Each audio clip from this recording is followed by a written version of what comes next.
Hello, I am Jamila McMallow, and I am a mindset coach for women executives and entrepreneurs. And today I am speaking with you on the topic of, are you committed to yourself or to your story? So let me explain what I mean. So, a story is essentially what we tell ourselves about a certain situation or perhaps something that we want or we desire. We have a story around it, what we believe to be true and possible for us.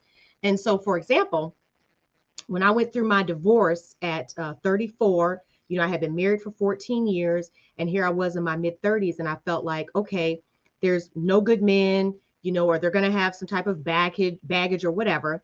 And that was the story that I was telling myself at the time. But eventually, I shared this story a number of times. I did my healing work. I got clear on the fact that I actually did want to be in a new relationship. And with that, I changed my story or what I was thinking about my possibilities as a single woman. And I shifted that and stopped saying, oh, there's nobody out there for me. I stopped saying that. And guess what? My husband was in his 30s, had never been married, and had no kids. So once I changed my thinking, did my healing work, got clear on what I wanted, then asked for it, it showed up. I was blessed. And so I share that with you so that you understand that as women, so often we hold on to our story and are committed to our story instead of being committed to ourselves, committed to what actually is going to make us happy, what actually is going to bring joy or fulfillment into our lives. We instead will stay stuck in a story of, I'm not good enough, or nobody's going to pay me that, or I can't do that, or I'm not allowed to do this, or I'm not allowed to have that, instead of being committed to ourselves and getting clear on who we are and what we want so that we can have it. Okay. Another area where you might feel or hear your stories coming up, and I know it was true for me, is when it comes to money. Honestly, when I worked in corporate, when I had a regular 9 to 5, it wasn't an issue, around my salary, except you always feel like you're not being paid enough. You're like, oh, but the company still bestows upon you the value that they think you're worth or that they're willing to pay you. And so you accept it, you complain, you wait for the raise or whatever, you work to get the bonus to try to increase your income that way. But it's not until you really step into entrepreneurship and you get faced with your own stuff that you kind of realize, oh no, I didn't know I had blocks around money or issues around money. And it could potentially come up in corporate too, but in a different way. It may be the fact that you haven't asked for a raise, that you feel like you should just be grateful you have a job, or that somehow, someday, someone's going to notice all the things that you're doing that are above and beyond and bestow upon you this great value of a huge increase without you asking. Because your story is, well, if I ask for it, then I'm being greedy, or I ought to just be grateful, or, well, they're not going to pay me that. Okay. And so that's the same story, like I said, can come up in entrepreneurship. Entrepreneurship is where you'll feel that money stuff come up a lot faster and hit you a lot harder in your face because you're the one now that has to price the value of your work. And for some of us, we've got the value of our work wrapped up in what we think we are worth. Okay. People are paying us for our work, not our worth as a person. Okay. So when you're committed to your story, you will be committed to the idea that you're not good enough. You will continue to be committed to the idea that people are not going to listen to you. People are not going to watch you. People are not going to show up to your events. Why bother? I'm not going to get anything that I want. It doesn't matter, no matter how hard I work, this or that excuse. But to you feels like a reason because it's your story. It's just what you're telling yourself. It's just what you are choosing. Interesting word. Choosing to believe about a situation or a certain thing or relationship or whatever. Okay. Now, is it a conscious choice? No. No, it's not. Nobody wakes up in the morning, I can't wait to feel not good enough today. Yay, I feel awful about myself and I don't want to do anything except hide behind my cubicle at work or whatever. Nobody wakes up and says that. Everybody wants to speak the motivational talk to themselves. Everybody has their affirmations up on a wall or clicking like on all these happy memes and such, and and so on and so forth. So nobody wants to feel this way. So then why is it that it's so hard to change it? Because it is a choice, but it's not a conscious choice. It's not a choice that you're conscious of.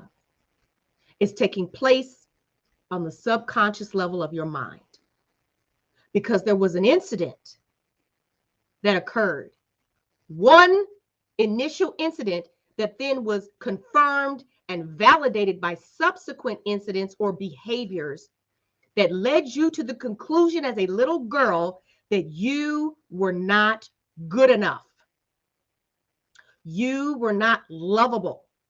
You were not worthy of time, energy, attention, or money. See, we all like to think because we didn't get beat down or all these other things that, oh, I don't have any childhood trauma. My childhood was great. Excuse me, no. We all had imperfect parents, and we all of us, every human being on the planet, yes, has childhood trauma. Because all trauma is a painful experience. That's it. And most of the trauma that our parents inflicted was unintentional. They didn't know what they were doing was damaging us in some long-term way. They gave us what they had. And for some of them, it wasn't much, right? But from that experience with them, you developed some stories about yourself that you accepted as true. And then you went out in the world and continued to validate that belief through making bad choices, et cetera, that just confirmed that, oh, I'm not good enough, or this and that and this. And then you get to be around 35, 40, and you're like, okay, hold up, what's going on with this? And now all of a sudden you want to deal with it. That's fine. But like I said, it'll start to come up. You'll see it, especially once you get to be an entrepreneur, right? Because now it's the spotlight's on you. You are your business. But it can come up in corporate too. As you climb the corporate ladder, and all of a sudden, rather than being someone sitting at the table, you're at the head of the table, you're running the show, and everybody's looking at you, and it's like, am I supposed to be here? Cue the imposter syndrome. So I really want to expand your mind so that you can understand that it is a choice to stay in your story.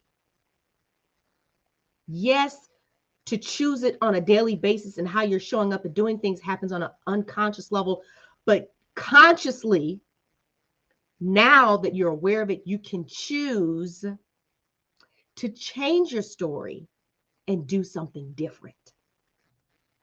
And that's important because it bugs me.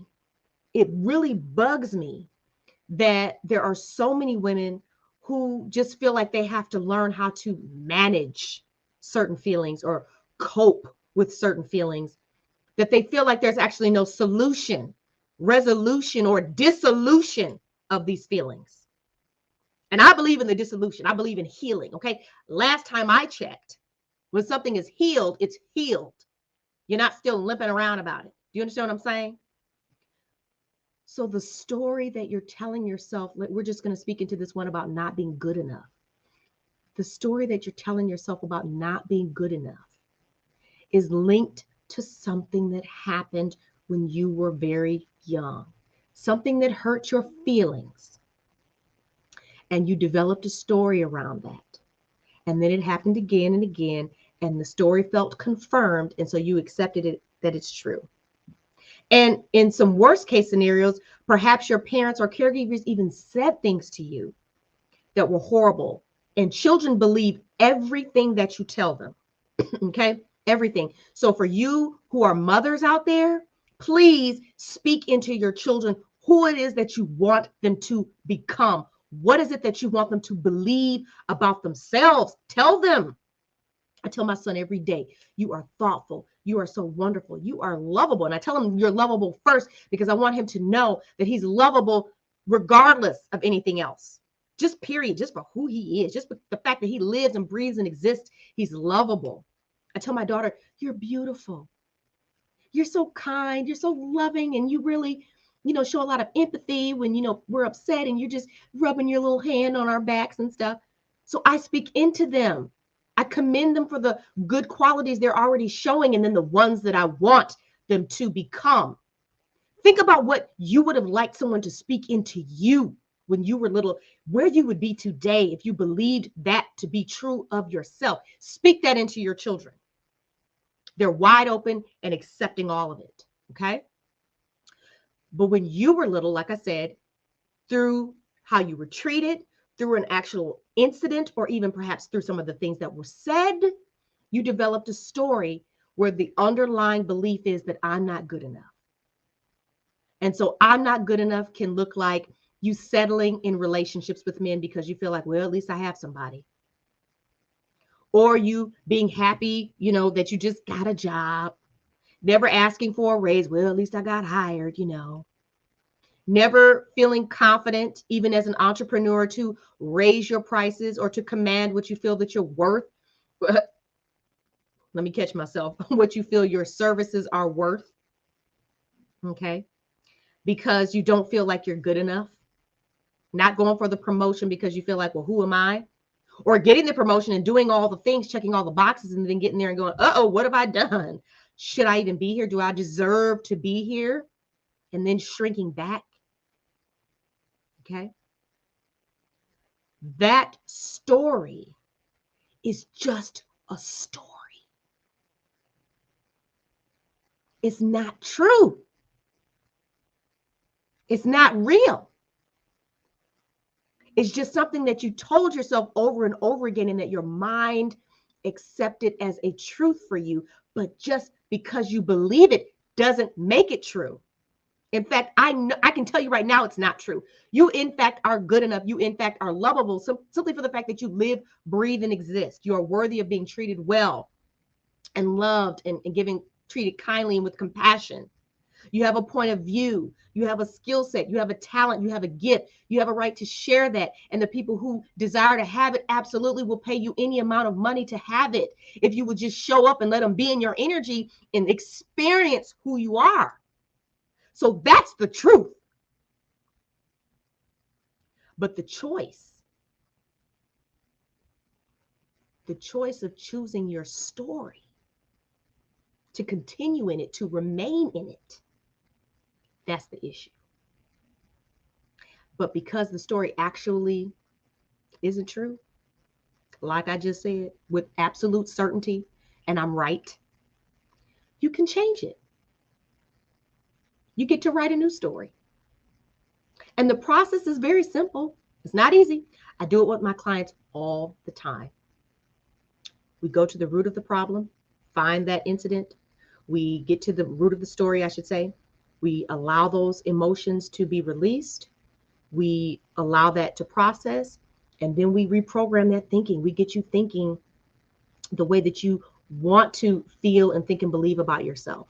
Okay.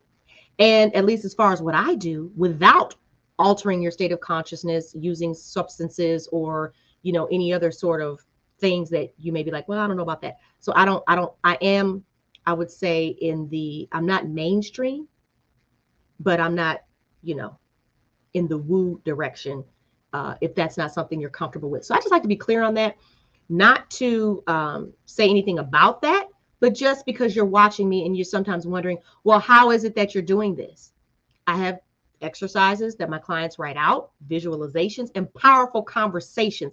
That's how I'm doing it, because I'm asking them the questions that nobody is ever asked them, and they are doing the mental work, making the mental shifts, getting the insights, going click, click, bringing up the wounds or the emotions tied to the wounds, allowing those emotions to be released.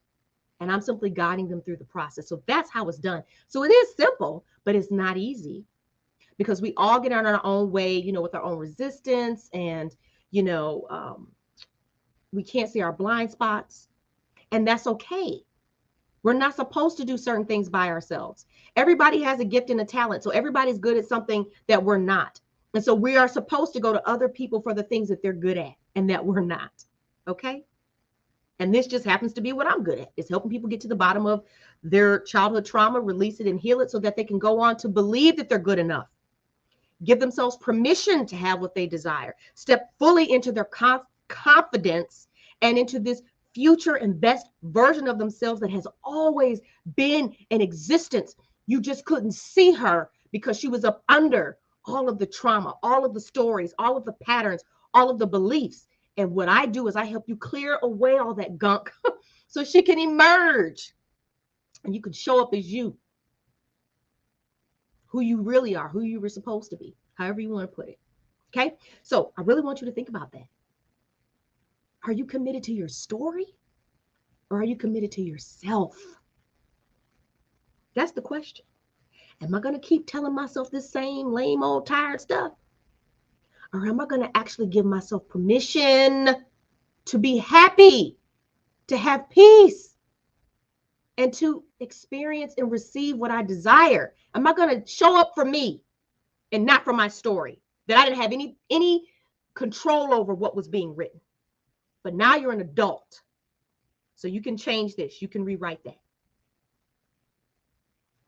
and step fully into who it is you are supposed to be.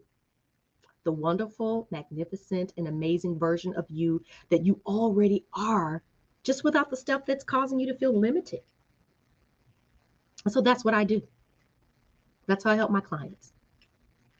And if that sounds like an experience that you would like to have, you are more than welcome to reach out to me, send me a message. We can have a quick chat, or you can book a call with me and we can have a very powerful conversation. But either way, I want to thank you for watching live, or if you're watching the replay, I want to thank you for tuning in, and I look forward to seeing you next time.